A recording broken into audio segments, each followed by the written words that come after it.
اللهم صل على سيدنا محمد وعلى آل سيدنا محمد وبارك وسلم.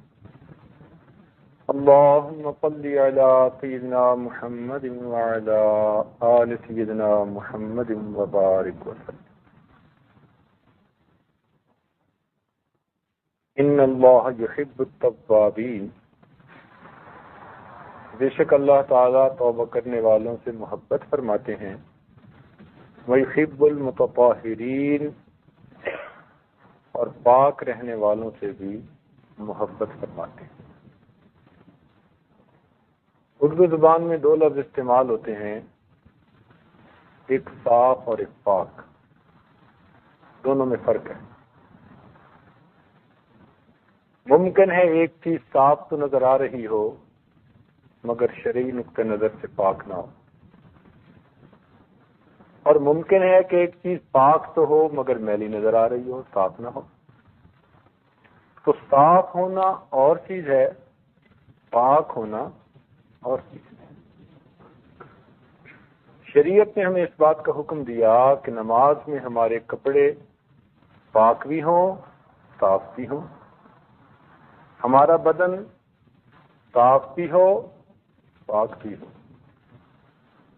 اس لیے جو لوگ خانسامے وغیرہ کا کام کرتے ہیں، پسینے کا کام کرتے ہیں، اگر وہ انہی کپڑوں میں نماز پڑھیں تو اس کو مکروہ کہا گیا ہے. ان کو چاہیے کہ وہ اپنے نماز کے کپڑے علیحدہ رکھیں تاکہ اس میں پسینے کی بو نہ ہو. اس لیے ایسی جرابیں، ایسے کپڑے، ایسی چیزیں پہن کے مسجد میں آنا جن سے بو آ رہی ہو اس کو مکروہ کہا گیا ہے. اور ویسے بھی حدیث پاک میں آتا ہے کہ جب تک کپڑا صاف ہوتا ہے اللہ تعالیٰ کا ذکر کرتا ہے، اور جب وہ میلا ہو جاتا ہے ذکر چھوڑ دیتا ہے. اس لیے فقہا نے میلے کپڑے سے نماز پڑھنا مکروہ کہا. آج کل طہارت کا معاملہ انتہائی ڈھیلا ہے، اور اسی کی وجہ سے پھر عبادات کا اثر نہیں.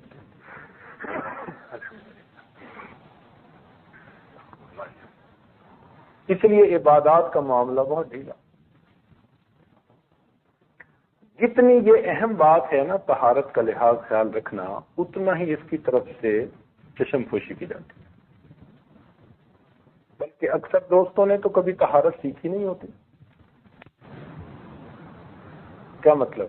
یعنی باقاعدہ کسی عالم کے پاس بیٹھ کر اس کے مسائل سیکھے ہوں، پوچھے ہوں فلاں صورت میں مجھے کیا کرنا چاہیے، فلاں صورت میں کیا کرنا چاہیے. نہیں، دیکھا دیکھی گھر میں بچپن میں کچھ ماں نے بتا دیا اور باقی دیکھا دیکھی اپنا ایک انداز بنا لیا، اسی انداز سے زندگی گزر جاتی.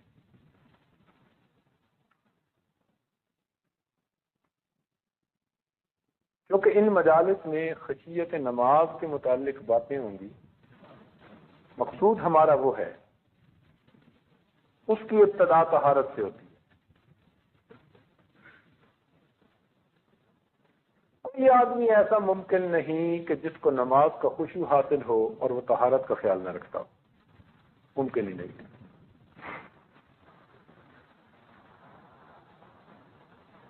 تو اس لیے آج کا عنوان طہارت رکھا گیا.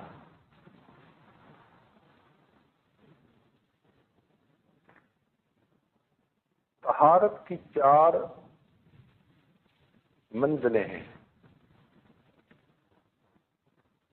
تصوف میں، مشائخ کی نظر میں طہارت کے 4 درجے ہیں، 4 مراتب ہیں. سب سے پہلی طہارت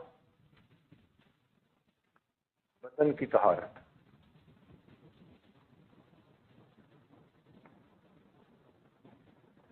لباس کی طہارت، جو چیزیں کھائیں پیئیں، طعام، اس کی طہارت. بدن کی طہارت عام طور پر زیادہ توجہ طلب ہے.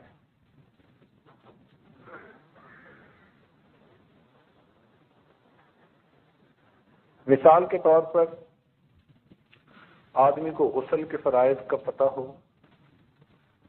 کہ بلوغ کے بعد اس کو غسل کیسے کرنا ہے، اگر اس کو فرائض کا پتہ ہی نہیں تو جتنی بھی نمازیں پڑھتا پھرے گا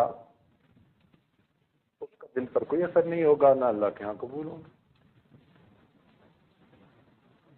تو باقاعدہ ان مسائل کو سیکھنا، نہانا اور چیز ہے، غسل کرنا اور چیز ہے۔ مردوں میں تو پھر بھی ممکن ہے کہ غسل کے فرائض کا پتہ ہو، عورتوں میں غفلت بہت زیادہ ہے۔ کچھ وہ اس کو شرم و حیا کی باتیں سمجھتے ہوئے مسئلے پوچھتی بھی نہیں ہے واضح۔ اور گھر کے مردوں میں اور مردوں میں فرق کوئی نہیں ہوتا۔ بات ذرا سخت سی کر دی ہے مگر کر ٹھیک دی ہے۔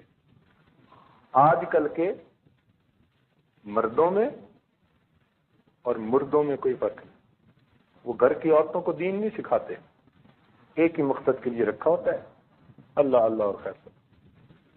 خود بیت بھی ہو جاتے ہیں، خود مراقبے بھی کر لیتے ہیں، گھر والوں کو اس کام میں شریک کرنے کی کوشش نہیں کرتے۔ اپنی اولاد کو محبت کی وجہ سے پیار دیتے ہیں، تربیت نہیں دیتے۔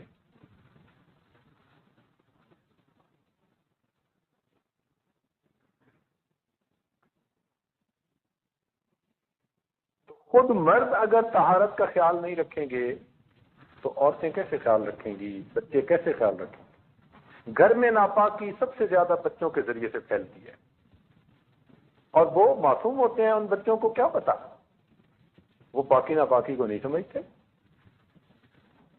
وہ اسی باتھ روم میں جائیں گے، اسی لوٹے کو استعمال کریں گے، ان کو کیا پتا کہاں چھینٹے پڑ رہے ہیں اور کہاں نہیں پڑ رہے۔ شریعت بھی ان کے لیے کسی درجے میں آسانی کرتی ہے جب تک بالغ پورے طور پر نہیں ہو جاتے۔ یہ تو ہمیں واچ کرنا ہے، دیکھنا ہے کہ بچوں کو طہارت ٹھیک آتی ہے یا نہیں آتی۔ اب آپ یقین سے کہہ سکتے ہیں کہ اس نے اپنے سب بچوں کو غسل استنجا کے مسائل سکھائے ہیں، یا کسی ایسے عالم کے پاس بٹھایا ہے کہ جس نے ان کو یہ مسائل سکھائے ہوں؟ نہیں۔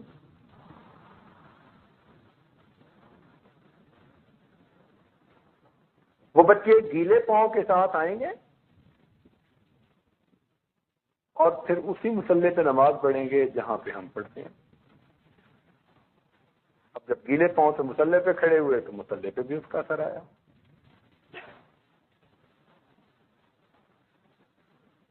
ناپاکی منتقل ہونے کے دو طریقے ہیں۔ ایک طریقہ تو یہ کہ ناپاکی مائع شکل میں ہو، گیلی ہو اور چیز خشک ہو، یا پھر ناپاکی خشک ہو مگر چیز گیلی ہو، تو دونوں صورتوں میں ناپاکی منتقل ہو جاتی ہے۔ اب کے طور پر ایک چیز خشک تھی مگر ناپاک تھی، آپ نے گیلے پاؤں پر رکھ دیے، اب پاؤں ناپاک ہو گئے۔ اب ذرا غور کیجئے، عام طور پر گھروں کے اندر جو صفائی کرنے والے ہوتی ہیں، یا تو خادمائیں عورتیں رکھی ہوتی ہیں یا کچھ گھروں میں مرد رکھے ہوتے ہیں۔ یہاں کا کچھ بابا آدمی نرالا نظر آتا ہے کچھ معاملات میں۔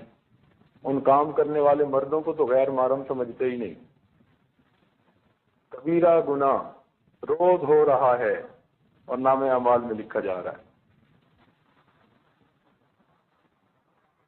اب وہ جو کام کرنے والے ہیں ان میں سے تو کوئی مسلم بھی نہیں ہوتے، تو ان سے توقع کیا کرنی پاکی ناپاکی کی؟ وہ تو ہے ہی ناپاک۔ اب وہ مرد عورتیں غسل خانے دھوتے ہیں، اب جب غسل خانے دھوئیں گے تو ان کے ہاتھ ناپاک ہوں گے نا۔ جب ہاتھ ان کے ناپاک ہوں گے تو اسی ہاتھ سے وہ غسل خانے کا ہینڈل پکڑیں گے، اب ہینڈل بھی ناپاک ہو گیا۔ وہ تو آ گئے، اب آپ نے باتھ روم یوز کرنا ہے، آپ گئے، آپ نے باتھ روم سے فراغت استعمال کی حاصل کی، اور آپ نے بھی گیلے ہاتھوں سے اسی ہینڈل کو پکڑ لیا۔ اب وہ اگرچہ خشک تھا مگر ناپاک تھا، تو جب آپ نے گیلے ہاتھ اس کو لگا دیے تو ناپاکی آپ کے ہاتھ پر لگی۔ اب کہتے ہیں جی نماز میں کیفیت نہیں بنتی۔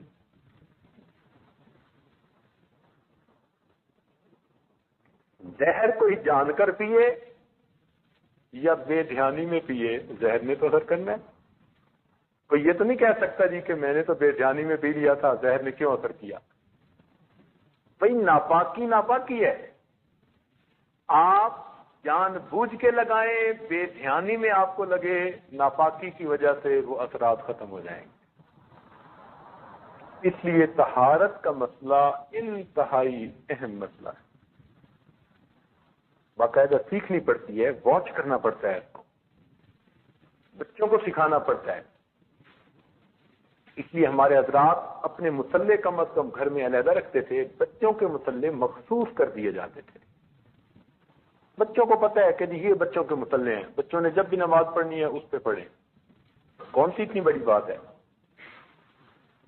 آپ جتنے بچے ہیں سب کے مصلے بے شک علیحدہ کر دیں، یا ان کو پتہ ہو کہ ہمارے یہ مصلے ہیں، ہم نے ان پہ نماز پڑھنی ہے، لیکن اپنے مصلے علیحدہ رکھیں، چونکہ کپڑے کے مصلے ناپاک ہو جائیں تو پھر چلتے رہتے ہیں۔ تو پاکی ناپاکی کا انتہائی خیال۔ کئی دوستوں کو ہم نے دیکھا بڑے آرام کے ساتھ غسل خانے میں جا کر وضو کرتے ہیں، اور ننگے پاؤں کے ساتھ وضو کر کے پھر گھر کے فرش پہ چلتے ہوئے آ کے مصلے پہ کھڑے ہو جاتے ہیں۔ اب گھر کا فرش کہاں پاک ہے بھائی؟ گھر کے فرش پہ تو روز وہ موپ کرتی ہے خادمہ، سویپ کرتی ہے، اور جس چیز سے اس کو سویپ کرتی ہے وہ چیز غسل خانوں میں بھی استعمال ہوتی ہے، فرش پہ بھی استعمال ہوتی ہے، تو کوئی گارنٹی نہیں کر سکتا۔ آپ کو ایک نئی سی چیز بتا دوں، ہم لوگ ایئرپورٹ پہ آ رہے تھے، قریب کا ایک ملک ہے، نام نہیں لیتا پھر مسئلہ نہ کھڑا ہو جائے، تو ایئرپورٹ پر مسجد بنی ہوئی ہے، نئی بنی ہے، خوبصورت، نمازیں ہم بھی پڑھتے تھے، قدرتاً ہم اس دن پہنچ گئے، اللہ نے ہمیں محفوظ رکھنا تھا۔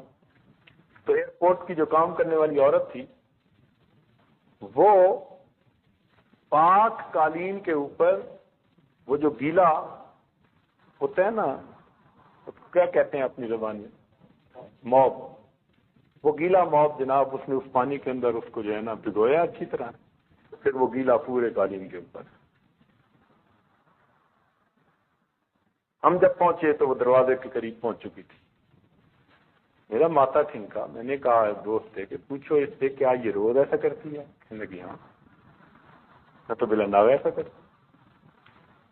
میں نے پوچھا کہ اس کو کہو کہ یہ علیحدہ موب ہے یا اسی موب کو ہر جگہ؟ کہنے لگی میں باتھ روم بھی اسی سے صاف کرتی ہوں۔ اب اس سے اندازہ لگا لیجئے کہ طہارت کی جگہ کا پاک ہونا، نہ نماز کی جگہ کا پاک ہونا، اس کے بارے میں ہمیں کتنا کیئرفل ہونے کی ضرورت ہے۔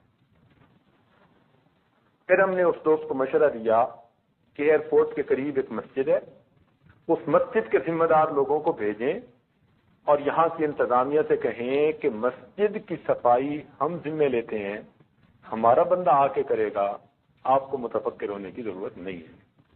میں نے کہا ایک بندہ اپوائنٹ کرو، اجر ملے گا، لوگوں کی نمازیں ٹھیک ہوں گی۔ تو پھر ان کو یہ تجویز پسند آئی تو انہوں نے کہا انشاءاللہ اس کی صفائی کی ذمہ داری ہم لیں گے۔ تو اس لیے گھروں میں بھی اسی طرح کام کرنے والیوں، ان کو تو مسائل کسی نے نہیں پڑھائے سکھائے ہوتے، ان سے توقع بھی نہیں کرنی چاہیے کہ ان کو پتہ ہوگا ان چیزوں کا۔ تو ناپاکی پھر گھر کی ہر چیز میں ٹرانسفر ہوتی چلی جاتی ہے۔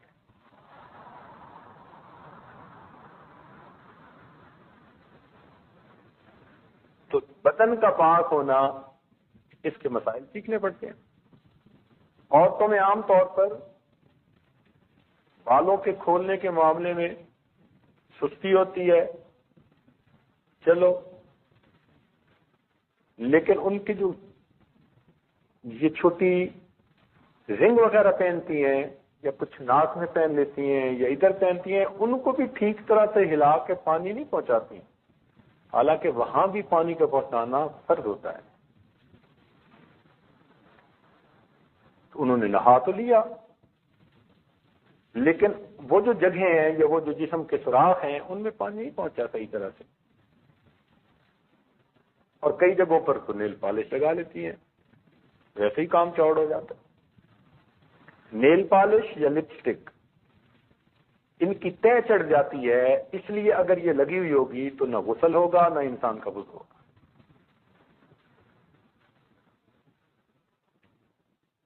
اور عورتوں کی جہالت کا یہ حال ہے اس وقت کہ میں ایک ملک میں تھا، تو مسجد کے متولی صاحب نے یہ واقعہ خود سنایا۔ بڑا شہر نہیں تھا، ذرا دیہات سی تھی، لیکن مسجد کا متولی نیک بندہ تھا، اچھا بندہ تھا، رو رہا تھا بیٹھا ہوا۔ پوچھا کیا ہوا؟ کہنے لگا جی حال یہ ہے میرے اپنے گھر کا، حالانکہ میں گھر کے اندر تعلیم بھی کرواتا ہوں اور سارا کچھ کرتا رہتا ہوں، نیکی کی بات بھی کرتا رہتا ہوں، میاں بیوی ہم اکٹھے ہوئے، فجر کا وقت میں نے غسل کیا، نماز پڑھنے چلا گیا، معمول تھا اشراق تک مسجد میں بیٹھنے کا۔ اس دن جی چاہا کہ میں جا کے آرام کروں، چونکہ سارا دن کام کرنا ہے، تو میں نماز پڑھتے ہی گھر آ گیا۔ میں نے دیکھا کہ میری بیوی بھی آرام سے نماز پڑھ رہی ہے، تو مجھے خیال آیا کہ بھائی میں نے نہایا تو ٹھنڈ بہت تھی، ٹھنڈی بہت تھی، تو اس نے بڑی ہمت کی کہ اتنا جلدی فارغ بھی ہو گئی، ورنہ پانی گرم کرنے میں نہانے میں وقت لگنا ہے۔ تو میں نے پوچھا کہ تم نے اتنا جلدی نہا بھی لیا؟ کہنے لگی میں تو نہیں نہائی۔ آپ کیوں نہیں نہائی؟ کہنے لگی میں کوئی کسی غیر مرد کے پاس گئی ہوں جو میں ناپاک ہوئی ہوں۔ تب پتہ چلتی محنت کی،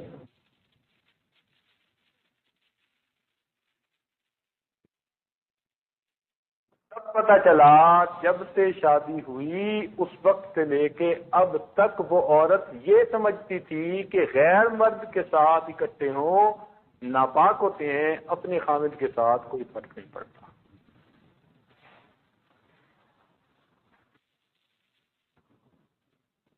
اس لیے بچیوں میں طہارت کے مسائل، اسی تو ہم کہتے ہیں کہ بچیوں کو کیوں نہیں عالمہ فاضلہ بناتے، ان کو کیوں نہیں دینی تعلیم دیتے۔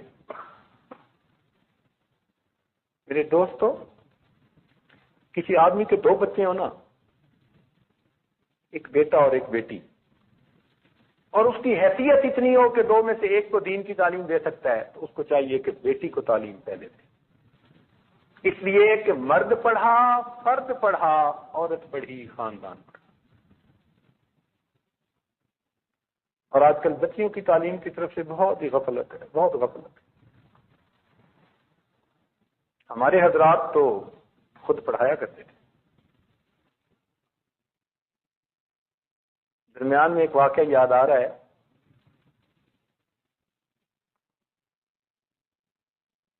آپ کو جلدی تو نہیں نا؟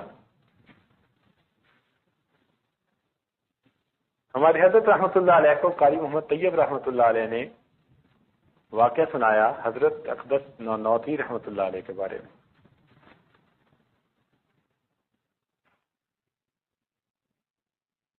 فرماتے ہیں کہ دادی اماں نے یہ واقعہ سنایا، یعنی قاری طیب صاحب نے خود یہ دادی اماں سے سنا۔ حضرت نانوتوی رحمۃ اللہ علیہ کی شادی ایک نواب صاحب کی بیٹی سے ہوئی تھی۔ وہ نانوتوی رحمۃ اللہ کے عاشق صادق تھے، بہت عقیدت محبت تھی، اور انہوں نے بڑی چاہت سے بیٹی کا رشتہ ان کے ساتھ کیا۔ اور جب رشتہ کیا تو اس زمانے میں 1,00,000 روپے کے زیور بنوا کر بیٹی کو دیے، اس زمانے میں جب استاد کی تنخواہ 3 روپے 2 روپے۔ اب حضرت نانوتوی رحمۃ اللہ علیہ جب پہلی رات اپنی اہلیہ کے پاس پہنچے، سلام کیا، اور پھر فرمایا کہ دیکھو نکاح کا مقصد ہے میں نے آپ کے ذریعے گناہوں سے بچنا ہے اور آپ نے میرے ذریعے سے گناہوں سے بچنا ہے، میں نے آپ کے ذریعے گناہوں سے بچنا ہے اور آپ نے میرے ذریعے سے گناہوں سے بچنا ہے۔ ہن لباس لکم وانتم لباس لہن۔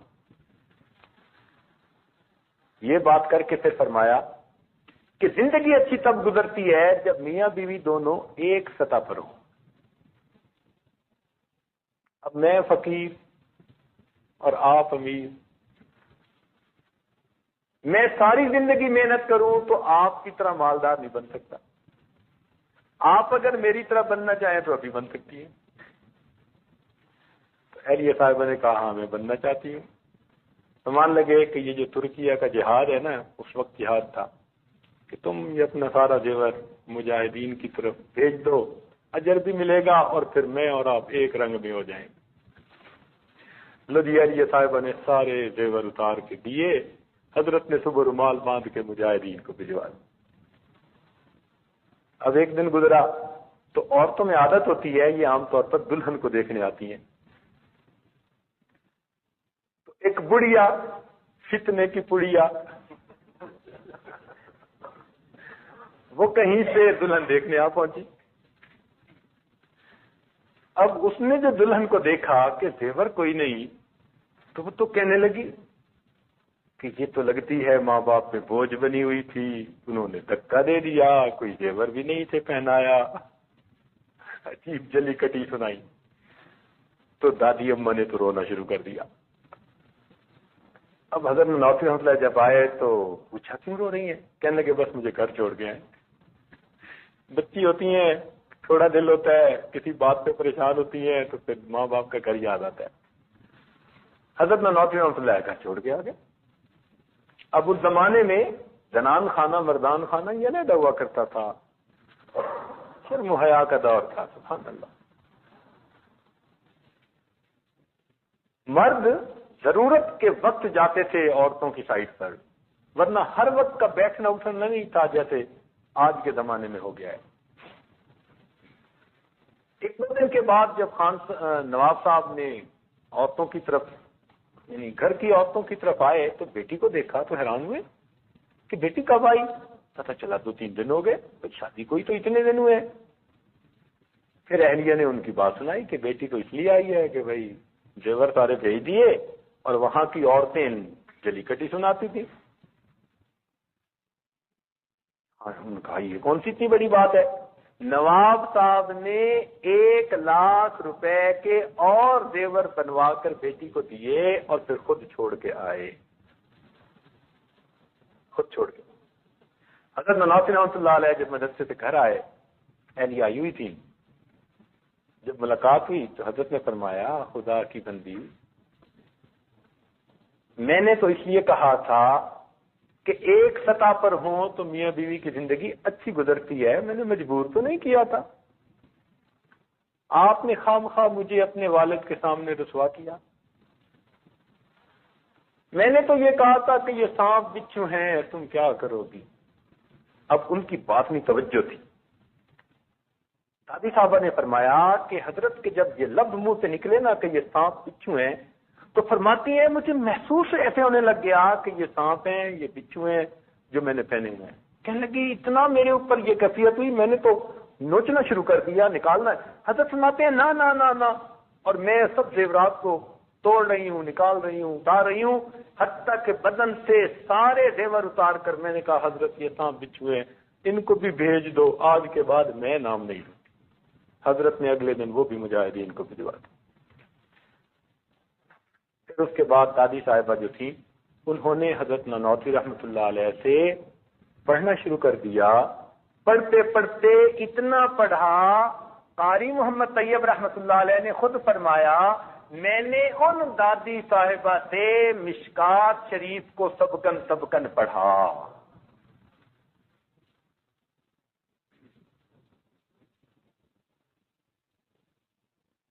ہمارے اسلاف گھر کی عورتوں کو اس طرح بنایا سنوارا کرتے تھے کہ جس کو الف با کا بھی پتہ نہیں تھا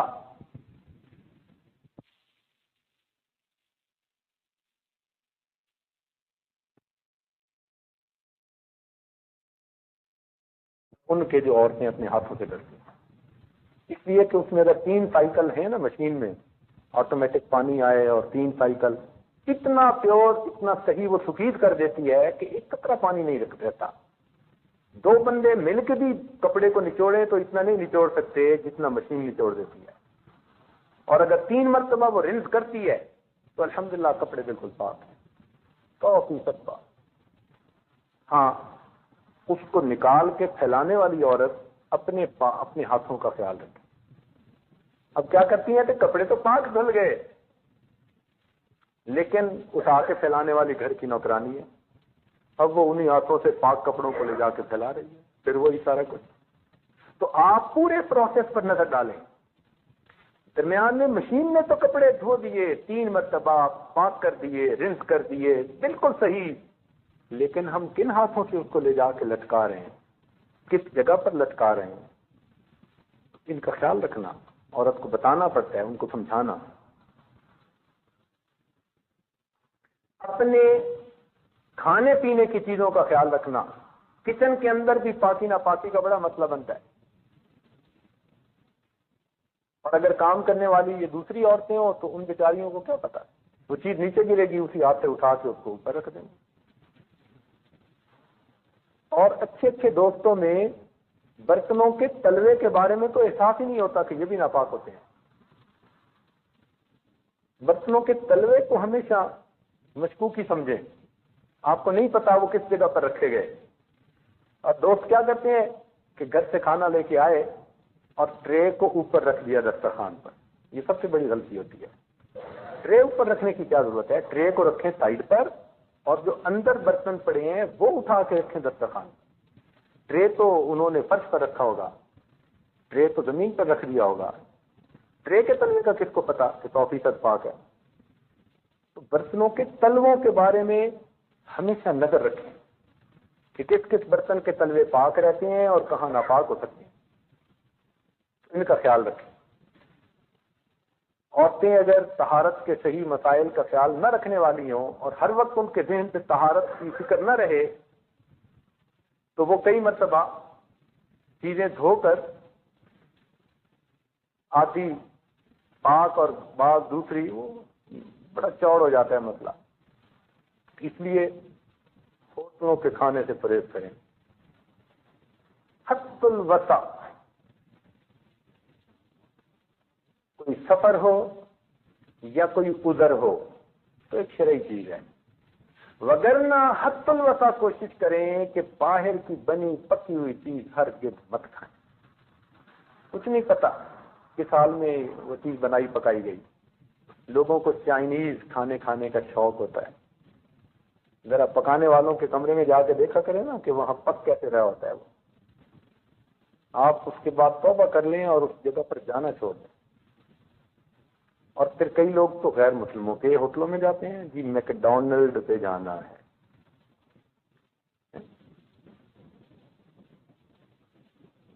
KFC پہ جا کے مرغی کھانی ہے. یہ غیر مسلموں کے جتنے بھی ہوتے ہیں نا، بالکل اس کا یقین مت کیجیے گا. اللہ اکبر. ہمارے واشنگٹن میں ایک طالب علم تھا ناظرے کا. ہمارے دوست ہیں ڈاکٹر صاحب، MBBS ڈاکٹر ہیں. ان کا بیٹا بہت انٹیلیجنٹ لڑکا، اسکول میں کلاس میں فرسٹ آنے والا، پریزیڈینشل ایوارڈ کے لیے اس کا نام بھیجا گیا. لیکن ہمارے مدرسے میں ایک سال میں اس نے ایک پارہ بھی نہ پڑھا. حتیٰ کہ دوسرا سال گزر گیا پھر بھی ایک پارہ. ایک دن ہم لوگ جائزہ لے رہے تھے طلباء کا، تو جب ہمارے سامنے یہ بات آئی کہ باقی سارے بچے نارمل پڑھ رہے ہیں، یہ بچہ کیوں ایسا ہے کہ بھئی 2 سال میں ایک پارہ اور ناظرہ. ہم نے استاد کو بلایا. اس نے آ کر کہا جناب میری محنت میں کوئی شک نہیں، کلاس کے بچوں سے پوچھ لیجئے، میں اس کو ایکسٹرا ٹائم بھی دیتا ہوں، پڑھاتا بھی ہوں. مسئلہ یہ ہے کہ یہ بچہ آگے چند صفحے پڑھتا ہے، پچھلے بھول جاتا ہے، تو پھر شروع کرواتے ہیں، پھر آگے پڑھتا ہے، پھر پیچھے سے بھول جاتا ہے. ہماری تو سمجھ سے باہر ہے. جتنی محنت اس پر کی، اگر میں اتنی محنت 10 بچوں پر کرتا تو وہ قرآن پڑھ جاتے. مجھے نہیں سمجھ کے اس کو کیا ہے. بچے کو بلایا. بچے نے کہا جناب میرے پڑھنے میں بھی کوئی شک نہیں ہے، کلاس کے بچوں سے پوچھ لیجئے، میں جب آتا ہوں اس وقت سے لے کر آخری وقت تک مستقل پڑھتا رہتا ہوں، نہ شرارت کرتا ہوں نہ مذاق کرتا ہوں. مجھے خود احساس ہے کہ مجھے پڑھنا چاہیے. مجھے سمجھ نہیں آتی، میں اپنے اسکول میں اتنا انٹیلیجنٹ ہوں کہ میرا نام جو ہے اسکالرشپ والوں میں ہے، اور یہاں پر میں آگے چند صفحے پڑھتا ہوں بھول جاتا ہوں، مجھے سمجھ نہیں آتا. ہمیں اور زیادہ فکر ہوئی کہ بھئی جب استاد بھی پڑھا رہا ہے، بچہ بھی پڑھ رہا ہے، تو پھر کہیں نہ کہیں تو مصیبت ہے. خیر متفکر رہے، اللہ سے دعا مانگتے رہے. الحمدللہ اللہ تعالیٰ نے اگلے دن تہجد کے بعد ایک بات دل میں ڈالی تو شرح صدر ہو گیا کہ ہاں کوئی نہ کوئی گڑبڑ ایسی ہی ہے. اگلے دن ہم نے بچے کو بلایا اور بلا کر پیار سے پوچھا کہ بچہ بتاؤ کہ تم کیا کیا کھاتے ہو، کہاں کہاں کھاتے ہو. اب جب اس سے پوچھا تو اس نے جناب 6-7 امریکن ہوٹلوں کے نام، ریسٹورینٹ کے نام دے دی کہ جی وہاں کی فش اینڈ چپ پسند ہے اور فلاں جگہ کی جو ہے وہ چکن نگٹس پسند ہے اور فلاں جگہ کا پیزا پسند ہے. پتہ چلا کہ شام کا کھانا گھر میں پکانے کی عادت ہی نہیں تھی، ماں باپ بچوں کو لے جا کے انہی جگہوں پہ کھانا کھا کے آتے. اب ہم نے اگلے دن کہا کہ جی والدین کو لے کے آؤ، ماں کو بھی باپ کو بھی دونوں کو لے کے آنا. آگے ہمارے دوستوں میں سے تھے، تعلق والوں میں سے تھے، سلسلے میں بیت بھی تھے اور حلال کا خیال رکھنے والے تھے، نیک بندے تھے. یہ نہیں تھا کہ کوئی شرابی کبابی بدماش تھے، نہ اچھے لوگ تھے، نمازی تھے. اب آگے ہم نے انہیں کہا کہ جی دیکھو سیریس پرابلم ہے، ہم آپ سے ڈسکس کرنا چاہتے ہیں. 2 سال ہمارے استاد نے آپ کے بچے پر محنت کی، آپ کے بچے نے بھی محنت کی، لیکن ایک پارہ بھی اس کا مکمل نہیں ہوا. اس کا مطلب ہے کہ something is seriously bad somewhere. کہاں ہے تو صحیح کوئی مسئلہ. ہم نے کہا وہ مسئلہ یہ ہے کہ آپ اپنے بچے کو حرام کھلا رہے ہیں اور حرام سے جو گوشت بنتا ہے وہ کبھی اللہ کے نور کو قبول نہیں کرتا، اس لیے محنت بیکار ہے. 2 راستے ہیں. بچے کو قرآن ہمارے پاس پڑھانا ہے تو ادھر جانا بند کر دو، اور ادھر جانا بند نہیں کر سکتے تو پھر بچے کو اپنے ساتھ لے جاؤ. ہم اپنا وقت مزید اس کے اوپر نہیں لگا. جب 2 ٹوک بات کہی تو وہ کہنے لگے جی بچے کو قرآن تو پڑھانا ہے.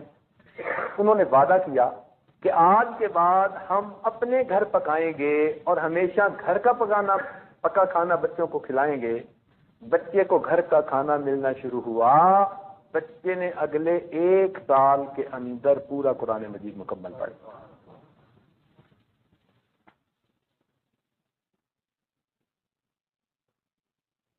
لوگ کہتے ہیں جی اولاد ہماری بات نہیں مانتی، نافرمان بن گئی ہے. جی آپ نے حلال تو کمایا، ہو سکتا ہے زکوٰۃ نہ نکالی ہو تو حلال مال بھی ناپاک ہو گیا. ہو سکتا ہے آپ نے زکوٰۃ نکالی ہو، سود شامل کیا ہو سکتا ہے آپ نے باقی ساری احتیاطیں کی ہوں، بچوں نے اس مال سے ایسی چیزیں خرید کے کھائی ہوں کہ جو حرام چیزیں ان میں شامل ہوں. تو اس لیے ان تمام چیزوں کا خیال رکھنا پڑتا ہے. اینڈ ریزلٹ تو یہ ہے نا کہ پیٹ میں کیا جا رہا ہے. اگر پیٹ میں پہنچنے سے پہلے کہیں نہ کہیں اس میں کوئی خلاف شرع چیز آ گئی تو اثرات تو وہ حرام کے ہی مرتب ہوں گے.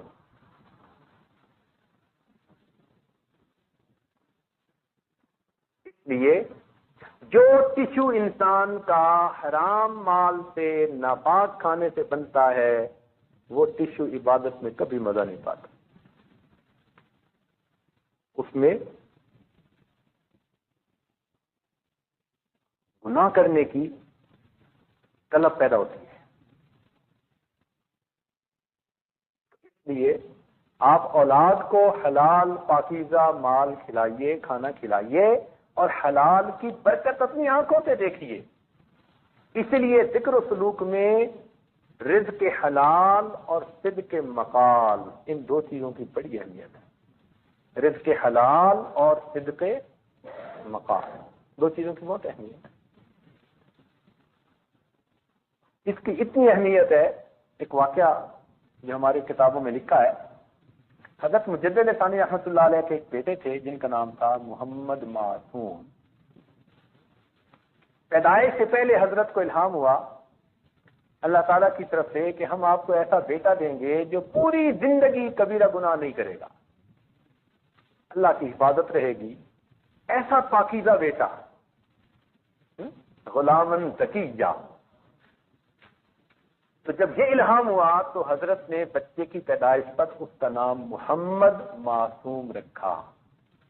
یہ بچہ ایسا تھا، رمضان المبارک کے دنوں میں بھی اپنی والدہ کا دودھ نہیں پیا کرتا تھا، 55 شیر خارگی کے زمانے میں، حتیٰ کہ اس سال عید کا چاند دیکھنے میں اختلاف ہوا تو حضرت مجد ثانی رحمۃ اللہ نے عید کی نماز پڑھ لی۔ کسی نے پوچھا کہ جی پتہ نہیں روزہ نہ ہو کہیں، اختلاف جو ہے کچھ لوگوں نے رکھا ہے کچھ نے افطار کیا۔ حضرت نے بچے کو بھیجا کہ جاؤ پوچھو محمد معصوم نے دودھ پیا یا نہیں، تو گھر والوں نے بتایا کہ پورا رمضان کبھی نہیں پیا، آج دن میں اس نے دودھ پی لیا۔ فرمایا الحمدللہ آج افطار کا دن ہے، میرے بیٹے نے بھی افطار کیا ہے۔ تو اس کو کہتے ہیں مادر زاد ولی، ماں کے پیٹ سے ولی بن کے پیدا ہونا۔ کہیں کہیں اللہ تعالیٰ ایسے بندے پیدا کر دیتا ہے، یہ معصوم نہیں ہوتے، یہ محفوظ ہوتے ہیں۔ انبیاء کرام معصوم ہوتے ہیں اور اولیاء کرام محفوظ ہوتے ہیں، اللہ تعالیٰ کی حفاظت ہوتی ہے۔ چنانچہ اس بچے کا یہ حال تھا کہ 9 سال کی عمر میں امام ربانی مجدد ثانی رحمۃ اللہ علیہ نے اس کو نسبت نقشبندیہ کے حصول کی بشارت عطا فرما دی۔ 9 سال کی عمر تھی، اتنی چھوٹی عمر تھی، فرمایا تھا کہ تجھے سلسلے کی نسبت جو ہے نصیب ہو چکی، تمہارا دل اس سے منور ہے۔ حضرت ایک دفعہ نماز پڑھ کے باہر نکلے تو دیکھا کہ جو نمازیوں کے جوتے ہیں وہ کچھ ادھر پڑے ہوئے ہیں لائن میں اور کچھ ادھر پڑے ہوئے ہیں لائن میں، بڑے سلیقے سے رکھے ہوئے۔ تو حضرت مجدد صاحب متوجہ ہوئے کہ یہ کیا معاملہ ہے، تو آپ پر کھولا گیا کہ بھئی ادھر کے جوتوں والے جو ہیں وہ اصحاب الیمین ہیں اور ادھر والے اصحاب الشمال ہیں۔ اب جب یہ الہام ہوا تو آپ بڑے حیران ہوئے اور آپ نے پوچھا کہ یہ کیا ہوا، تو کسی نے بتایا جی محمد معصوم بچہ آیا تھا، وہ کھیل رہا تھا جوتوں سے، تو آدھی لائن ادھر لگا دی آدھی لائن ادھر لگا۔ حضرت نے فرمایا اس کا مطلب ہے کہ اس کا کشف اتنا ہو گیا ہے اور یہ بچے سے سنبھالا نہیں جائے گا۔ تو حضرت نے اپنے شیخ خواجہ باقی باللہ رحمۃ اللہ علیہ کو خط لکھا کہ حضرت میرے بیٹے کا کشف اتنا بڑھ گیا، اب میں کیا کروں؟ خواجہ صاحب نے فرمایا میرے پاس بھیجو۔ انہوں نے اپنے بچے کو خواجہ باقی باللہ رحمۃ اللہ علیہ کے پاس سرہند سے دہلی بھیجا۔ جب وہاں گیا تو خواجہ باقی باللہ رحمۃ اللہ علیہ نے اس زمانے کے بازار کا پکا ہوا کھانا کھلا کر 3 دن کھلایا، ان کا کشف ختم ہو گیا۔ اب اس زمانے کے بازار کا کھانا کیا ہوگا بھائی؟ تو اگر اس زمانے کے بازار کا کھانا کھا کر کشف ختم ہو جاتا ہے تو پھر آج کے بازار تو آپ جانتے ہیں وہ ایمان کا خطرہ ہو جاتا ہے۔ اس لیے ایک عادت بنا لیجئے کہ کھانا گھر کا کھانا ہے پکا ہوا، باہر کا نہیں کھانا، یا سفر میں یا کوئی اور عذر میں جو شرعی ہو تو پھر شریعت اس کے لیے اجازت دے دیتی ہے۔ تو بدن پاک، کپڑے پاک، اور انسان جو کھانا کھاتا ہے یہ کھانا پاک ہو۔ چنانچہ حضرت خواجہ غلام علی دہلی رحمۃ اللہ علیہ جو مرزا مظہر جان جانا رحمۃ اللہ علیہ کے خلیفہ خاص تھے، وہ فرماتے ہیں کہ ایک مرتبہ میں کہیں دعوت پر چلا گیا اور وہاں پر مشتبہ کھانا کھا لیا۔ فرماتے ہیں میری کیفیات بند ہو گئی، میں نے شیخ کو بتایا، شیخ نے کہا کہ روزانہ آنا، میں تمہیں خاص مراقبہ کرواؤں گا، توجہ ڈالوں گا۔ فرماتے ہیں کہ میں 1 مہینہ متواتر جا کر شیخ سے توجہ لیتا رہا، تب میری وہ کیفیت ختم ہوئی۔ 1 مرتبہ کا کھانا تھا۔ اس عاجز کے سسر محترم خواجہ محمد عبد المالک صدیقی رحمۃ اللہ علیہ جو میرے شیخ کے شیخ بھی تھے، حضرت مرشد عالم رحمۃ اللہ علیہ کے وہ شیخ بنتے تھے، اور ان کو حضرت مدنی رحمۃ اللہ علیہ ہر سال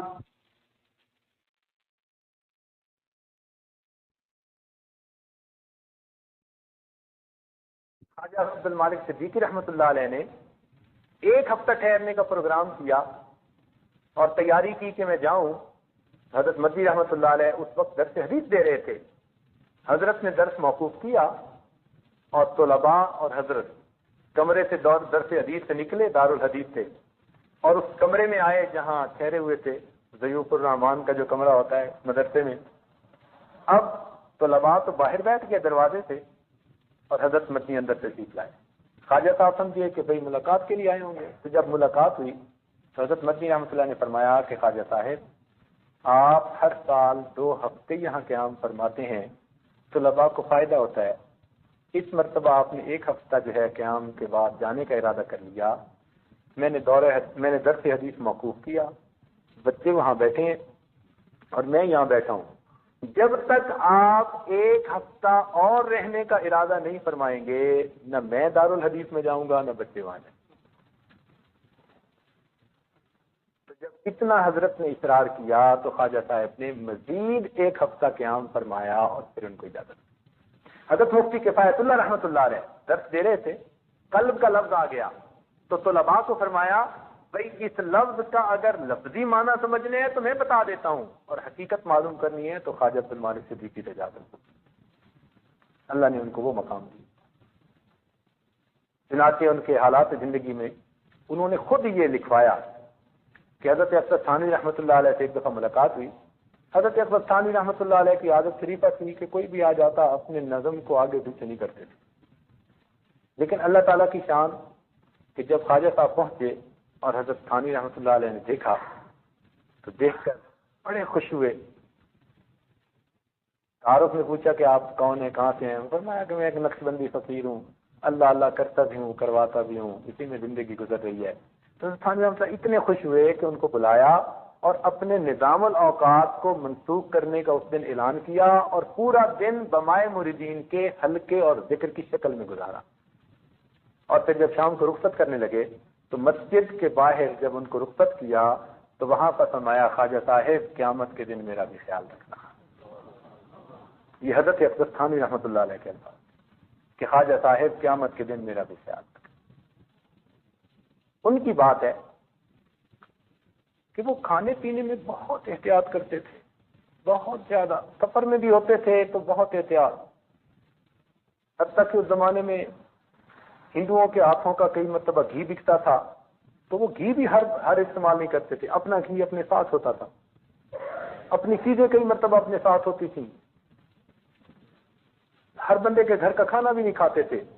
فرماتے تھے بھائی میں معذور ہوں تو میرے عذر کی وجہ پہ مجھے معاف فرما دیجیے، میں ہر جگہ دعوت نہیں کھا سکتا، تو ہر چیز کھانے سے مجھے نقصان ہوتا ہے. مقصود تو یہ تھا کہ روحانی نقصان ہوتا ہے. ان کا واقعہ میں سنا رہا ہوں جو میرے پیر و مرشد کے صاحبزادے انہوں نے خود سنایا اس عاجز کو. فرمانے لگے کہ خواجہ صاحب ایک مرتبہ ہمارے گھر آئے اور اس عاجز کے پیر و مرشد کہیں باہر تبلیغ پر گئے ہوئے تھے تو وہ پیچھے سے سفر کرتے ہوئے پہنچ گئے. صاحبزادہ صاحب کہتے ہیں کہ کھانے کا وقت آیا تو میں نے کھانا حضرت کے سامنے جا کر رکھا. حضرت سے ایک نظر کھانے کو دیکھا اور خاموش بیٹھے. میں نے کہا حضرت کھا لیجیے. حضرت خاموش ہیں. میں نے پھر کہا حضرت کھانا کھا لیجیے. کہنے لگے اب انہوں نے مجھے ایسے دیکھا جیسے شیر دیکھتا ہے. تو مجھے تو پسینہ آ گیا کہ خواجہ صاحب نے غصے اور جلال کے ساتھ دیکھا. تو میں نے کہا جی حضرت. فرمان لگے یہ تمہارے گھر میں سور کہاں سے آ گیا؟ یہ الفاظ کہے کہ تمہارے گھر میں سور کہاں سے آ گیا؟ نہیں پتا. پھر خیال آیا، میں نے کہا جی میں امی سے پوچھ کے آتا ہوں. کہنے لگے میں بھاگا وہ اندر گیا اور میں نے کہا اماں وہ حضرت تو کھانا نہیں کھا رہے اور فرما رہے ہیں تمہارے گھر میں سور کہاں سے آ گیا؟ تو سنتے ہی والدہ صاحبوں کو بھی پسینہ آ گیا. کہنے لگی ہاں غلطی مجھ سے ہوئی.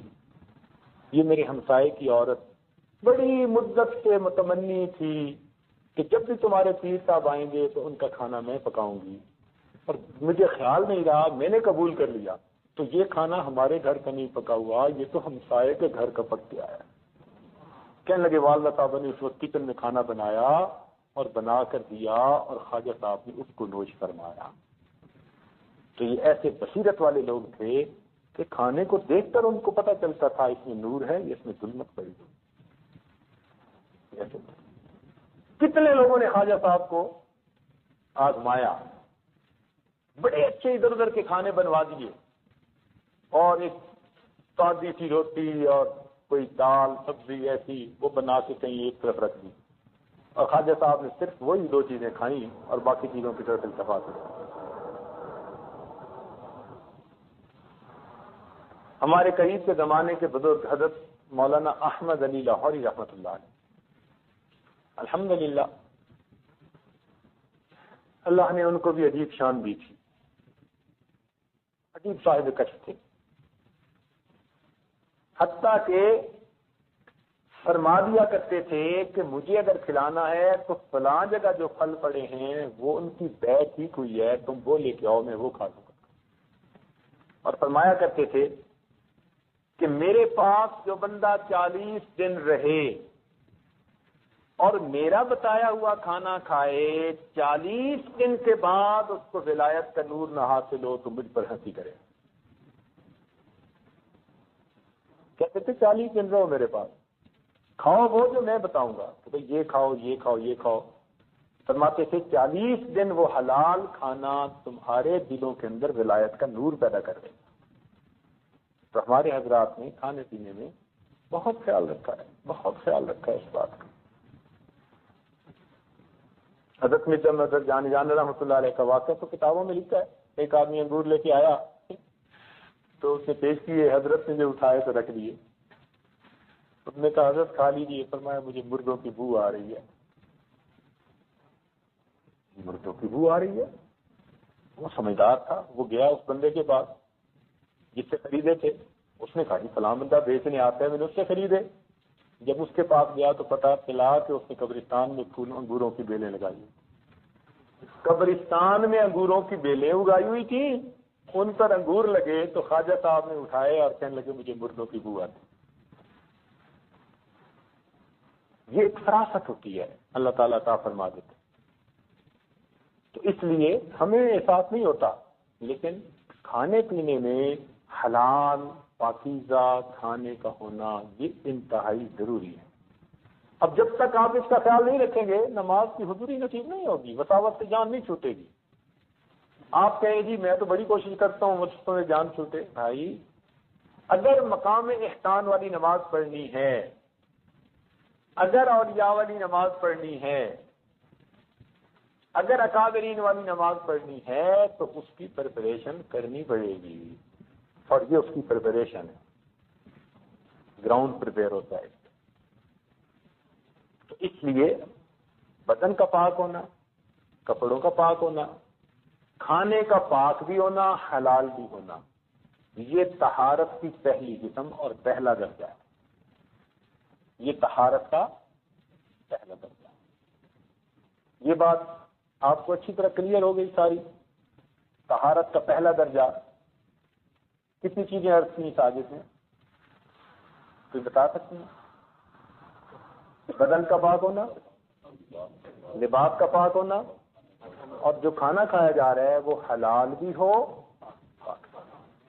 اور اس کی تفصیلات اس لیے کر دی کہ تاکہ آپ کے سامنے رہیں۔ طہارت کا دوسرا درجہ اپنے جسم کے اعضاء کو گناہوں سے پاک کرنا۔ طہارت کا دوسرا درجہ کیا ہے؟ جسم کے اعضاء کو گناہوں سے پاک کرنا۔ دیکھیں پہلی جو قسم تھی وہ ظاہری نجاست کے بارے میں تھی، اور اب جو بتا رہے ہیں یہ باطنی نجاست کے بارے میں۔ یہ باطنی نجاست بھی تو ہوتی ہے، تبھی تو فرمایا انما المشرکون نجس، کہ مشرک نجس ہوتے ہیں۔ اب وہ نہات ہو کے بھی غسل خانے سے نکلے پھر بھی نجس، اس لیے کہ نجاست حکمی ہے،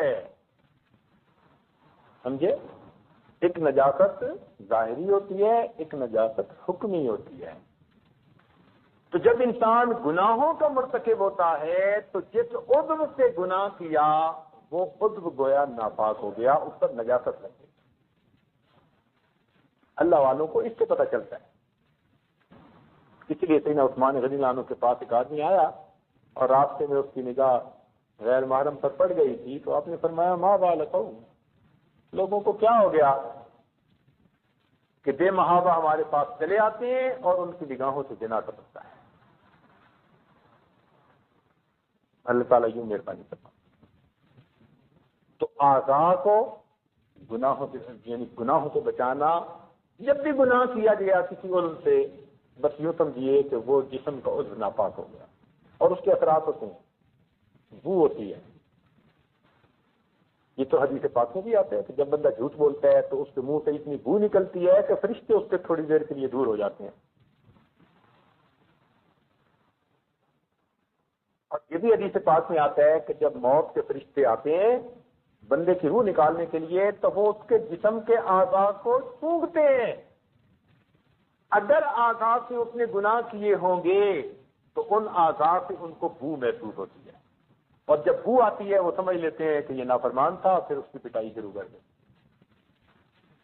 اور جو انسان پاکیزہ زندگی گزارنے کا عادی ہو اس کے جسم سے ایک خوشبو محسوس ہوتی ہے.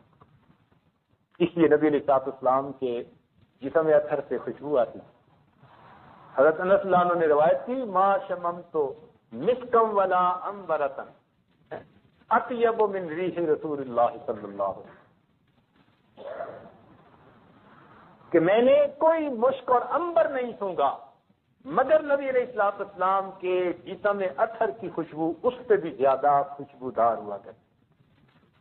مدینہ کی عورتیں نبی علیہ السلام کے پسینہ مبارک کو عطر میں ڈالتی تھیں، عطر کی خوشبو اچھی ہو جاتی تھی.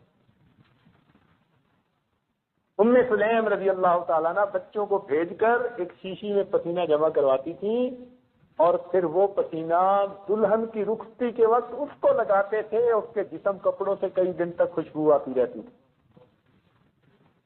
ایک صاحب نے کہا حضرت بیٹی کی شادی کرنی ہے، کوئی چیز نہیں، تو آپ نے کچھ تو دے دیا اور ساتھ فرمایا یہ میرا پسینہ لے جاؤ، دلہن کے لیے خوشبو کا کام آئے. ایسی اس گھر سے خوشبو آتی تھی کہ وہ گھر والے ہی عطر والوں کا گھر مشہور ہو گیا. صحابہ کرام فرماتے ہیں ہم نبی علیہ السلام کو کبھی ڈھونڈنا ہوتا تو جس راستے سے گزرتے اس راستے کی مہک سے اندازہ لگا لیتے تھے اللہ کے محبوب اس طرف گئے ہیں. سبحان اللہ. تو دیکھا جسم سے کیسی خوشبو، اور یہی خوشبو سیدنا صدیق اکبر رضی اللہ عنہ کے جسم سے نکلتی تھی. حضرت عمر رضی اللہ عنہ کی روایت ہے، وہ فرماتے ہیں کہ سیدنا صدیق اکبر کے جسم سے ایسی خوشبو آتی تھی اطیب من ریح المسک، جو کہ مشک کی خوشبو سے بھی زیادہ جو ہے وہ خوشبودار ہوا کرتی. اس لیے اللہ والے چونکہ نیکی کی زندگی گزارتے ہیں ان کے جسموں سے خوشبو محسوس ہوتی ہے. فرشتوں کو بھی خوشبو آتی ہے. اس لیے جو ذکر کرنے والے لوگ ہیں نا قلبی ذکر، وہ فرشتوں کو پتہ نہیں چلتا، ان کو تو اتنا چلتا ہے کہ خوشبو آئی. وہ لکھتے ہیں نام احوال میں خوشبو آئی خوشبو آئی. اللہ تعالیٰ قیامت کے دن پوچھیں گے بھائی یہ کیا لکھا؟ اللہ خوشبو آتی تھی، پتہ تو نہیں چلتا تھا ہے کیا. اللہ فرمائیں گے کہ میرا بندہ اپنے دل میں مجھے یاد کرتا تھا، ذکر کر رہا ہوتا تھا، اب اس ذکر کا بدلہ میں نے دینا ہے. اللہ اپنی رحمت کے ساتھ ذکر قلبی کا اجر عطا فرمائیں. تو گناہوں کی وجہ سے اعضاء ناپاک ہو جاتے ہیں اور نیکی کی وجہ سے پھر ان کی نجاست ختم ہو جاتی، دھل جاتی. اس کو نجاست حکمی کہتے ہیں. ظاہر میں تو بندہ کافر ہوگا، گورا چٹا ہوگا بدن اس کا، مگر پھر بھی نجس ہے کیونکہ مشرک کو اللہ تعالیٰ نے نجس فرما دیا. تو پہلا درجہ ظاہری بدن، کپڑے، کھانا، ان چیزوں کی نجاست سے پرہیز کرنا، بچنا. اعضاء کو گناہوں کی نجاست سے بچانا، یعنی یہ ذہن میں رکھیں کہ جب بھی غیر محرم پر ہماری بری نظر پڑے گی ہماری آنکھ ناپاک ہوگی. زبان سے جھوٹ نکلے گا ہماری زبان ناپاک ہوگی. ہاتھ سے ہم نے کسی کے حقوق کو غصب کیا، ہاتھ ناپاک ہو گئے. تو جس عضو سے گناہ کر رہے ہیں وہ ناپاک ہے. اب ان اعضاء کو ان گناہوں سے پاک کرنا. آج کل بعض دوست گناہوں سے بچتے ہیں 70%, 75%, 80%, 90%, 95%.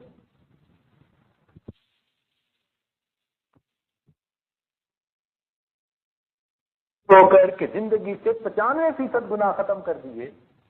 اب یہ جو طلباء، علماء، صلحاء ہوتے ہیں، یہ دین کا کام بھی کر رہے ہوتے ہیں، الحمدللہ ان کی زندگی میں میجر گناہ نہیں ہوتے، یہ بچتے ہیں.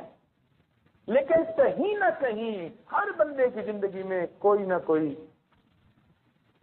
ایک ایسی چیز ہوتی ہے جس نے ان کو اٹکایا ہوا ہوتا ہے. جیسے مچھلی کا کانٹا نہیں ہوتا، وہ گناہ نے اس کو روکا ہوا ہوتا ہے، آگے نہیں بڑھنے دیتا. ادخلوا فی السلم کافہ، یہ کیفیت نصیب نہیں ہوتی، اس لیے ولایت سے معروم رہتے ہیں.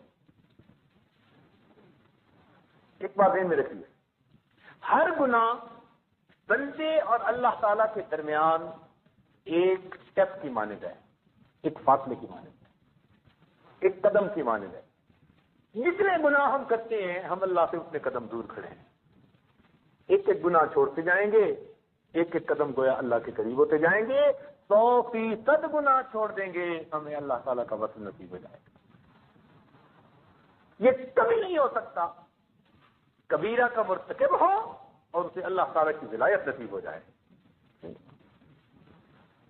اس لیے اولیاء کرام سے کبائر کا ارتکاب نہیں ہوتا. ہاں کبھی کوئی ایسی صورت بن جائے تو جب تک وہ توبہ کر کے اس کو معاف نہیں کروا لیتے وہ چین نہیں دیا کرتے. اس لیے ان کی زندگی سے کبائر ختم ہو جاتے ہیں. اول تو ہوتے نہیں، اور اگر تقاضۂ بشریت کبھی ہو جائیں تو جب تک پھر وہ توبہ ایسی کرتے ہیں کہ ان کی توبہ کے ثواب کو اگر شہر پہ تقسیم کر دو، اللہ کی قسم شہر والوں کے گناہ معاف کر دیا. تو طہارت کا پہلا درجہ ظاہری نجاست سے اپنے آپ کو بچانا، اور طہارت کا دوسرا درجہ باطنی نجاست سے یعنی گناہوں سے اپنے اعضاء کو بچانا.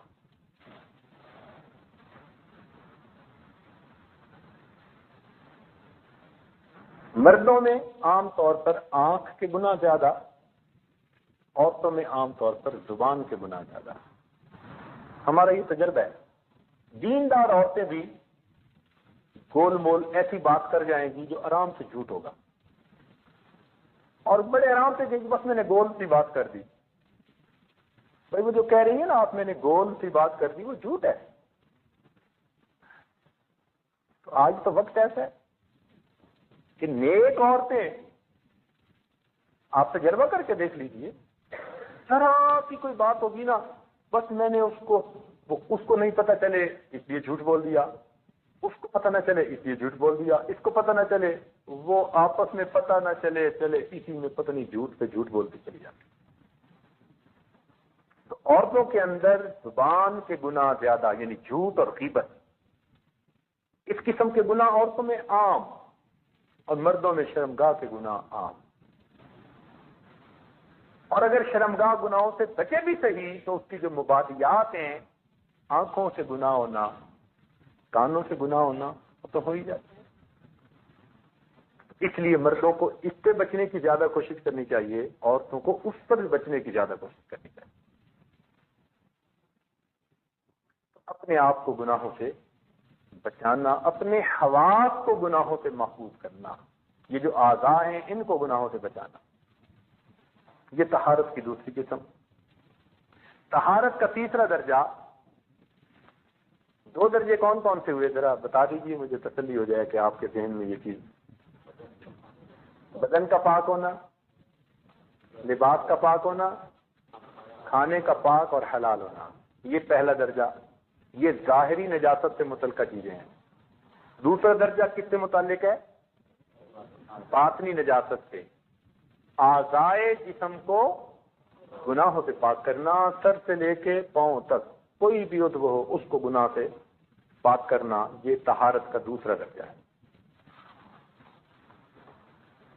طہارت کا تیسرا درجہ طہارت دماغ از تخیلات، اپنے دماغ کو بھی برے منصوبوں سے اور شیطانی شہوانی خیالات سے پاک کرنا. ایک ہوتا ہے گناہ نہ کر سکنا، ایک ہوتا ہے دل میں گناہ کی ہوس ہونا. اور کسی نے کہا کہ جس نے بری نظر سے کسی غیر محرم کو دیکھا اپنے دل میں وہ اس عورت کے ساتھ زنا کر چکا. حقیقت تو یہی ہے. جس نے بھی کسی غیر محرم کو شہوت کی نظر سے دیکھا اپنے دل میں تو وہ اس سے زنا کر چکا تھا. قدرت نہ ہونا، موقع نہ ہونا یہ اور چیز ہے، اس کا دل تو تیار تھا نا. تو اپنے دماغ کو بھی ان تخیلات سے پاک کر لینا. اس کی تھوڑی سی تفصیل سن لیجیے. خیالات کا آنا برا نہیں ہوتا، خیالات کا آنا برا نہیں ہوتا، خیالات کا لانا اور دل میں جمانا یہ برا ہوتا ہے. برے خیال کا دل میں آنا یہ برا نہیں، آتے ہیں اور یہ اللہ کے دن میں بھی وساوس آتے ہیں. مگر انسان کا دماغ جیسے چوراستہ نہیں ہوتا اس کی مانند ہونا چاہیے. ادھر کی ٹریفک ادھر، ادھر کی ٹریفک ادھر، گزارتے رہو، جمنے نہ دو. خیال ہر طرح کا آئے گا اور یہ اللہ کا ایک بنا ہوا غیبی نظام ہے، یہ فطرت ہے انسان کی. یہ جو خیال بار بار آتے ہیں نا یہ اللہ کی نعمت ہے. خیال کا بار بار آنا یہ اللہ تعالیٰ کی نعمت ہے. اگر بار بار خیال نہ آتا تو ہماری زندگی اجیرن ہو جاتی. آپ گھر سے نکلے، بیوی نے کہا جی کہ گروسری نہیں ہے اور شام کو افطاری کے لیے سب کچھ بنانا ہے، اور جب باہر نکلے تو آپ کو ایک دوست مل گیا جو 30 سال پہلے مدرسے اسکول میں پڑھتا تھا. آپ بڑے خوش ہیں اور خوش ہو کے اس کے ساتھ باتیں کرنے لگے. اور اگر آپ بھول جائیں کہ میں کس مقصد کے لیے نکلا تھا تو پھر آپ تو اسی کے ساتھ سارا دن جو ہے وہ بیٹھے رہیں گے. لیکن آپ اس سے بات کر رہے ہوں گے نا تو تھوڑی تھوڑی دیر بعد دماغ میں خیال آ رہا ہوگا گروسری پہنچانی ہے، اہلیہ انتظار میں ہوگی. ہر 15 منٹ بعد، ہر 10 منٹ بعد آپ کے دماغ میں بار بار خیال آ رہے ہیں. یہ جو خیال کا بار بار آنا یہ اللہ کی نعمت ہے. ورنہ ہم پیچھے بات کو بھول کر اگلی میں لگ جاتے ہیں تو ہماری تو مصیبت ہو جاتی. تو خیال کا بار بار آنا یہ برا نہیں ہے، یہ ایک فطری نظام ہے. مگر اس کا خود لانا تکلفاً اور ذہن میں جمانا اور لطف اندوز ہونا یہ برا ہوتا ہے. اس سے بچنے کی ضرورت ہے. بس خیال آئے اس کو جھٹک دیجیے. اپنا خیال نیکی کی طرف، اللہ کی طرف رجوع کیجیے. بس جب آپ خیال کو جھٹکتے جائیں گے تو انشاءاللہ آپ پر اس کے اثرات برے نہیں ہوں گے، بلکہ آپ کو اس کی وجہ سے اجر ملے گا کہ برے خیالات کو آپ نے پش کر دیا، ذہن سے نکال دیا. تو اس کو کہتے ہیں طہارت دماغ از تخیلات. سوچ بھی پاک رہے. ویسے کئی مرتبہ بہت سوچ میں گند ہوتا ہے، بہت گند ہوتا ہے. اللہ اکبر، میں کیا بتاؤں. ایک صاحب نے مجھے خط لکھا کہ ایک مرتبہ میں نماز بھی پڑھ رہا تھا اور نماز پڑھنے کے دوران کبیرہ گناہ کرنے کا پروگرام بھی بنا رہا تھا. نماز بھی پڑھ رہا ہوں، کہنے لگا میری حالت یہ، اس نے خط میں لکھا، کہنے لگا حالت یہ کہ میں نماز بھی پڑھ رہا ہوں اور نماز کے دوران میں کبیرہ ایک گناہ کرنے کا پکا پروگرام بھی بنا. تو حالت تو یہ ہوتی. اب اگر ذہن کے ہر وقت کے خیالات ایسے رہیں گے تو نماز میں کیسے خیال ٹھیک ہو جائیں گے؟ پھر نماز میں بھی وہی چیز گھومتی رہے گی. اس لیے طہارت کا تیسرا درجہ کیا ہے؟ طہارت دماغ از تخیلات، یعنی برے تخیلات، شہوانی خیالات، شیطانی خیالات، ان سے اپنے دماغ کو پاک کرنا یہ طہارت کا تیسرا درجہ ہے. یہاں تک بات کلیئر ہو گئی، اچھی طرح سمجھ آ گئی. چوتھا درجہ ہے طہارت دل از مذمومات. طہارت دل از مذمومات و محمودات. یہ ذرا سمجھنا تھوڑا سا ڈیفیکلٹ ہے. طہارت دل از مذمومات اور محمودات. کیا مطلب؟ مذمومات کا مطلب تو یہ کہ برے منصوبے دل میں نہ باندھے، برے ارادے نہ ہو، یعنی دل میں بھی گناہ کا ارادہ نہ ہو۔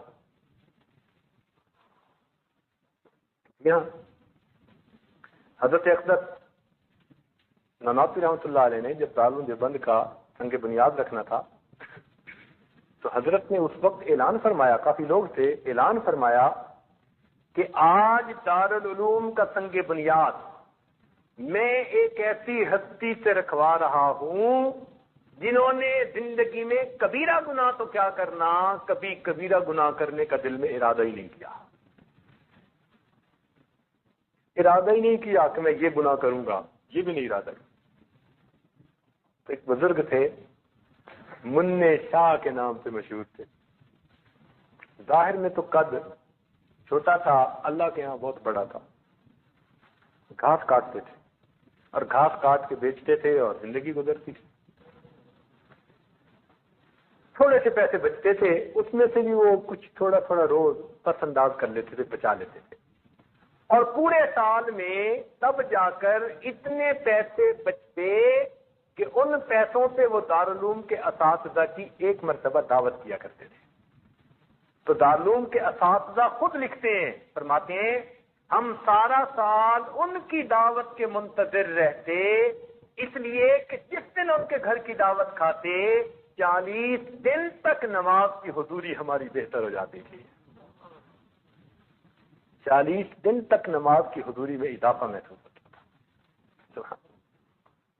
ان کا نام لیا، فناسک ذکر سے انہوں نے سنگ بنیاد رکھا۔ یہ ایسے مخلص لوگوں کا لگایا ہوا پودا ہے جس کو اللہ کی طرف سے پھر قبولیت ملی ہے، ورنہ عمارتیں تو ہر جگہ بن جاتی ہیں، فیض ہر جگہ سے چالو نہیں ہوتا، فیض اس لیے نکلتا ہے کہ وہاں ایسے لوگ ہوتے ہیں جن کے جسموں سے گناہوں کا کھوٹ نکل چکا ہوتا ہے۔ اس لیے ذنون مصری رحمۃ اللہ علیہ فرماتے تھے کہ متقی انسان وہ ہے جس کے دل کی تمناؤں کو مجسم کر کے تشتری میں رکھا جائے اور اس تشتری کو سرے بازار پھرائیں تو ایک بھی بات ایسی نہ ہو جس پر اس کو ندامت ہو۔ فرماتے تھے یہ کیفیت ہے تو یہ متقی انسان، یعنی دل میں بھی کوئی مذموم ارادہ نہ ہو، اس کو کہتے ہیں طہارت دل از مذمومات، اور دوسری بات کہی از محمودات۔ کیا مطلب؟ کہ اگر کوئی نیکی کے کام کرتا ہے نا تو اس پر بھی خود پسندی دل میں نہ ہو، محمودات کہتے ہیں اچھی باتوں کو، تو اچھی باتوں کا بھی دل کے اندر مان نہ ہو، میں نیک ہوں، اچھا ہوں، یہ بھی دل میں نہ ہو، یہ خود پسندی بھی بندے کے گرنے کا سبب ہے، یہ خود پسندی تو گرا جاتی ہے، سمجھے؟ اب یہاں پر ایک تفصیلی نقطہ عرض کرتا ہوں۔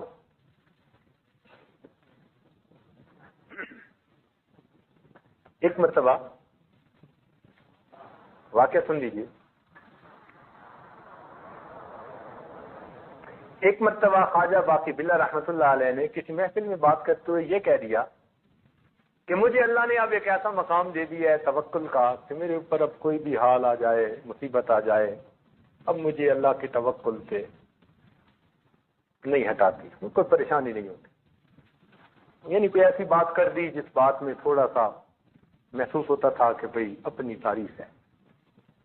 لو جی کیا ہوا، اللہ تعالیٰ کی حکمت اور اس کا حکم اور اذن، خواجہ صاحب کا پیشاب بند ہو گیا۔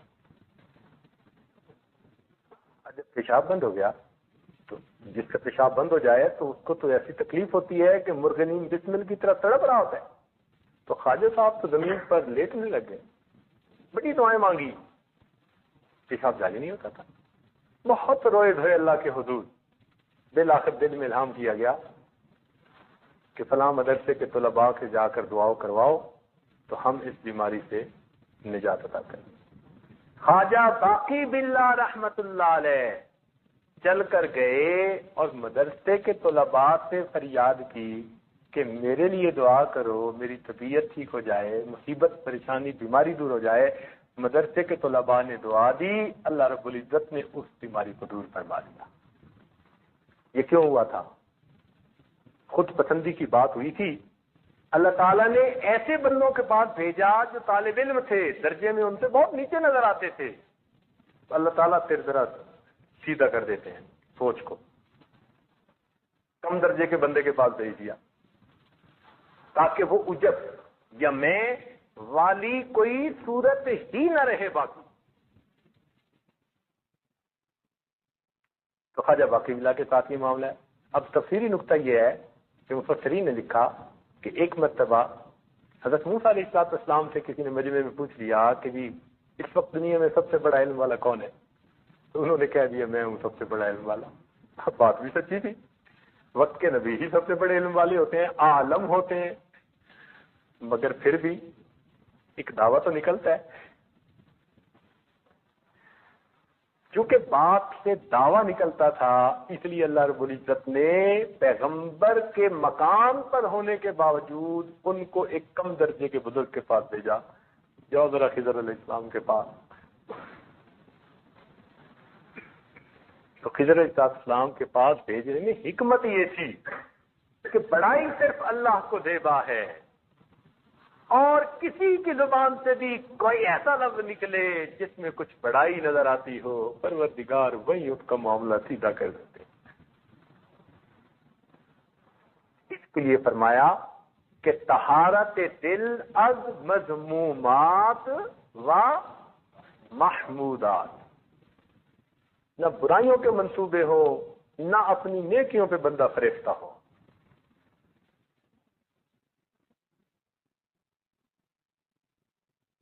تو یہ 4 مراتب ہیں طہارت کے.